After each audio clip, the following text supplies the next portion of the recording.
ನಮಸ್ತೆ ಎಲ್ಲರಿಗೂ ಮಾಂತೆರಗ್ಲ ನಮಸ್ಕಾರ. ಮೈಸೂರು ಬೆಂಗಳೂರಿಗೆ ಟ್ರೈನಲ್ಲಿ ಹೋದವರೆಲ್ಲ ಮದ್ದೂರಲ್ಲಿ ಸಿಕ್ಕೋ ಒಂದು ತಿಂಡಿ ತಗೊಳ್ಳಿಕ್ಕೆ ಎಲ್ಲರೂ ಇಷ್ಟಪಡ್ತಾರೆ. ಇವತ್ತು ಅದನ್ನೇ ಮನೆಯಲ್ಲಿ ರುಚಿಯಾಗಿ ಮಾಡಿ ಬಿಸಿ ಬಿಸಿಯಾಗಿ ಮನೆಯವರಿಗೆಲ್ಲ ಸರ್ವ್ ಮಾಡೋಣ. ಚಳಿಗೆ ಎಲ್ಲರೂ ತಿನ್ನಲಿಕ್ಕೆ ಇಷ್ಟಪಡ್ತಾರೆ. ಐತಾಳ್ಸ್ ಕಿಚನ್ ಎಲ್ಲ ವೀಕ್ಷಕರಿಗೆ ಸ್ವಾಗತ. ಇವತ್ತು ಬಿಸಿಯಾಗಿ ಮದ್ದೂರು ವಡೆ ಮಾಡೋಣ. ವಿಧಾನ ನೋಡೋ ಮೊದಲು ಚಾನಲ್ ಸಬ್ಸ್ಕ್ರೈಬ್ ಆಗಲು ಮರಿಬೇಡಿ. ಮಸಾಲೆ ವಡೆ ಮಾಡಲಿಕ್ಕೆ ನಾನಿಲ್ಲಿ 1.5 ಕಪ್ಪಿನಷ್ಟು ಚಿರೋಟಿ ರವೆ, ಹಾಗೆ 1 ಕಪ್ಪಿನಷ್ಟು ಮೀಡಿಯಂ ರವೆ ಹಾಕ್ಕೊಂಡಿದ್ದೇನೆ. ಎಲ್ಲವನ್ನೂ ಈ ಅಳತೆಯ ಕಪ್ಪಲ್ಲಿ ಹಾಕ್ಕೊಂಡಿದ್ದೇನೆ. ಹೀಗೆ 1 ಕಪ್ಪಿನಷ್ಟು ಅಕ್ಕಿ ಹುಡಿ ಹಾಕ್ಕೊಳ್ತೇನೆ. ಇನ್ನು 1/4 ಕಪ್ಪಿನಷ್ಟು ಮೈದಾ ಹುಡಿ ಹಾಕ್ಕೊಳ್ಳೋಣ. ಬೈಂಡಿಂಗಿಗೆ 1/4 ಕಪ್ ಮೈದಾ ಬೇಕಾಗ್ತದೆ. ಇನ್ನು ಇದಕ್ಕೆ ಮೊದಲೇ ಫ್ರೈ ಮಾಡಿ ಇಟ್ಟುಕೊಂಡಿದ್ದೆ 2 ಸ್ಪೂನಷ್ಟು ಗಸಗಸೆ, ಹಾಗೆ 2 ಸ್ಪೂನಷ್ಟು ಬಿಳಿ ಎಳ್ಳು ಹಾಕ್ಕೊಳ್ಬೇಕು. ಈಗ ಇದನ್ನು ಪಕ್ಕಕ್ಕೆ ಇಡೋಣ. ಇದಕ್ಕೆ ಬೇರೆ ತಯಾರಿ ಮಾಡಲಿಕ್ಕಿದೆ. ಇಲ್ಲಿ ಮಿಕ್ಸಿ ಜಾರಿಗೆ ನಾನು 2 ಹಿಡಿಯಷ್ಟು ಕರಿಬೇವು ಹಾಕ್ಕೊಂಡಿದ್ದೇನೆ. 4 ಹಸಿಮೆಣಸು ಹಾಕ್ಕೊಳ್ತಾನೆ. ಇದನ್ನು ನೀರು ಹಾಕದೆ ಹಾಗೆ ತರಿಯಾಗಿ ರುಬ್ಬಿ ತರಬೇಕು. ಕರಿಬೇವು ಜಾಸ್ತಿ ಇದ್ದರೆ ಜಾಸ್ತಿ ಹಾಕ್ಕೊಳ್ಳಿ. ನೋಡಿ, ಈ ರೀತಿಯಾಗಿ ತರಿಯಾಗಿ ರುಬ್ಬಿ ತಂದರೆ ಸಾಕು. ಇದನ್ನೊಂದು ಮಿಕ್ಸಿಂಗ್ ಬೌಲಿಗೆ ಹಾಕ್ಕೊಳ್ಳೋಣ. ಇನ್ನು ಇದಕ್ಕೆ 4 ಮೀಡಿಯಂ ಸೈಜ್ನ ನೀರುಳ್ಳಿಯನ್ನು ತೆಳುವಾಗಿ ಉದ್ದಕ್ಕೆ ಕಟ್ ಮಾಡಿ ಇಟ್ಟಿದ್ದೆ, ಅದನ್ನು ಕೂಡ ಹಾಕ್ಕೊಳ್ತಾನೆ. ಮೇಲ್ಗಡೆ 1 ಸ್ಪೂನಷ್ಟು ಉಪ್ಪು ಹಾಕ್ಕೊಳ್ಳಿ. ಇನ್ನು ಇದಕ್ಕೆ 1/2 ಕಪ್ಪಿನಷ್ಟು ಎಣ್ಣೆಯನ್ನು ಸರಿಯಾಗಿ ಬಿಸಿ ಮಾಡಿ ಮೇಲ್ಗಡೆ ಹಾಕ್ಕೊಳ್ಬೇಕು. ಸ್ಪೂನ್ ಅಳತೆಯಲ್ಲಿ ಹೇಳೋದಾದರೆ 8 ದೊಡ್ಡ ಸ್ಪೂನಷ್ಟಾರು ಬೇಕು. 8ರಿಂದ 10 ಸ್ಪೂನಷ್ಟಾರು ಹಾಕ್ಕೊಳ್ಳಿ. ಇನ್ನು ಇದನ್ನು ಸ್ಪೂನಲ್ಲೇ ಚೆನ್ನಾಗಿ ಈ ರೀತಿಯಾಗಿ ಮಿಕ್ಸ್ ಮಾಡಿಕೊಳ್ಳಿ. ಇನ್ನು ಇದನ್ನು ಮಿನಿಮಮ್ 10 ನಿಮಿಷ ಮುಚ್ಚಿಡಬೇಕು. ಈ ರೀತಿ ಮಾಡೋದ್ರಿಂದ ನೀರುಳ್ಳಿಯಲ್ಲಿರುವ ನೀರಿನಂಶ ಚೆನ್ನಾಗಿ ಬಿಟ್ಟುಕೊಳ್ತದೆ. ಹಾಗೆ ವಡೆ ಕಲಸುವಾಗ ನೀರು ಜಾಸ್ತಿ ಹಾಕುವ ಅವಶ್ಯಕತೆ ಇರೋದಿಲ್ಲ. ಮತ್ತು ವಡೆ ಕೂಡ ಕ್ರಿಸ್ಪಿಯಾಗಿ ಬರ್ತದೆ. 10 ನಿಮಿಷ ನಂತರ ಇದನ್ನೀಗ ಓಪನ್ ಮಾಡಿ ನೋಡೋಣ. ನೀರುಳ್ಳಿ ಚೆನ್ನಾಗಿ ನೀರು ಬಿಟ್ಟುಕೊಂಡಿದೆ. ಇದನ್ನು ಪುನಃ ಕೈಯಲ್ಲಿ ಚೆನ್ನಾಗಿ ಈ ರೀತಿಯಾಗಿ ಹಿಸ್ಕಿಕೊಂಡು ಕಲಸಿಕೊಳ್ಬೇಕು.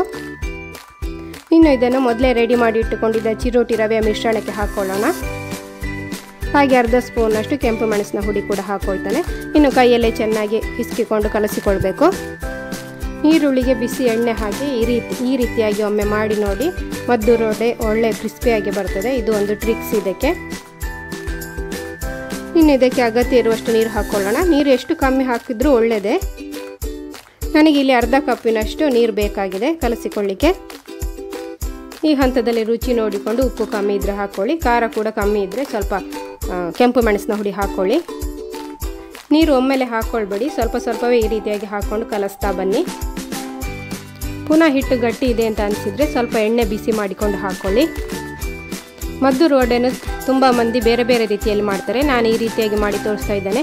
ಇದು ತುಂಬ ರುಚಿಯಾಗಿ ಮತ್ತು ಕ್ರಿಸ್ಪಿಯಾಗಿ ಬರ್ತದೆ. ಖಂಡಿತ ಒಮ್ಮೆ ಟ್ರೈ ಮಾಡಿ ನೋಡಿ. ಈ ಹದದಲ್ಲಿದ್ದರೆ ಸಾಕು. ಇನ್ನು ಲಿಂಬೆ ಗಾತ್ರದ ಉಂಡೆ ಮಾಡಿಕೊಂಡು ನಾನು ಕೈಯಲ್ಲೇ ಈ ರೀತಿಯಾಗಿ ತಟ್ಟಿಕೊಳ್ತೇನೆ. ಪೂರಿಗಿಂತ ದಪ್ಪವಾಗಿ ತಟ್ಟಿಕೊಳ್ಬೇಕು.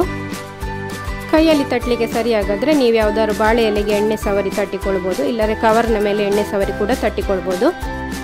ಈ ರೀತಿಯಾಗಿ ಕೆಲವನ್ನು ರೆಡಿ ಮಾಡಿಕೊಳ್ತಾನೆ. ಇನ್ನು ಗ್ಯಾಸ್ ಮೇಲೆ ನಾನು ಎಣ್ಣೆ ಬಿಸಿಗೆ ಇಟ್ಟುಕೊಂಡಿದ್ದೆ. ನಾನಿಲ್ಲಿ ತೆಂಗಿನ ಎಣ್ಣೆ ಯೂಸ್ ಮಾಡಿದ್ದೇನೆ. ಎಣ್ಣೆ ಬಿಸಿ ಆದಮೇಲೆ ತಟ್ಟಿಕೊಂಡ ಮದ್ದೂರು ವಡೆ ಹಾಕ್ಕೊಳ್ಳೋಣ. ಮೀಡಿಯಂ ಫ್ಲೇಮಲ್ಲಿ ಫ್ರೈ ಮಾಡಿಕೊಳ್ಳಿ. ಮೀಡಿಯಂ ಫ್ಲೇಮಲ್ಲಿ 3ರಿಂದ 4 ನಿಮಿಷ ಆದರೂ ಫ್ರೈ ಮಾಡಿಕೊಳ್ಬೇಕಾಗ್ತದೆ. ಕಲರ್ ಚೇಂಜ್ ಆಗುವಷ್ಟು ಫ್ರೈ ಮಾಡಿಕೊಳ್ಳಿ. ಹೈ ಫ್ಲೇಮಲ್ಲಿ ನೀವು ಫ್ರೈ ಮಾಡಿಕೊಂಡ್ರೆ ಹೊರಗಡೆ ಮಾತ್ರ ಕಲರ್ ಚೇಂಜ್ ಆಗ್ತದೆ, ಒಳಗೆ ಹಿಟ್ಟು ಹಸಿಯಾಗೇ ಇರ್ತದೆ. ಮೀಡಿಯಂ ಫ್ಲೇಮಲ್ಲಿ ಫ್ರೈ ಮಾಡಿದರೆ ಮದ್ದೂರು ವಡೆ ಕ್ರಿಸ್ಪಿಯಾಗಿ ಕೂಡ ಬರ್ತದೆ. ನೋಡಿ, ಇಷ್ಟ ಆದರೆ ಸಾಕು. ಈ ರೀತಿಯಾಗಿ ಎಲ್ಲ ಮದ್ದೂರು ವಡೆ ಕೂಡ ಫ್ರೈ ಮಾಡಿಕೊಳ್ತಾನೆ. ಈಗ ಮದ್ದೂರು ವಡೆ ರೆಡಿ ಆಯಿತು. ನಾನು ಇದನ್ನು ಕಾಯಿ ಚಟ್ನಿಯೊಂದಿಗೆ ಸರ್ವ್ ಮಾಡ್ತೇನೆ.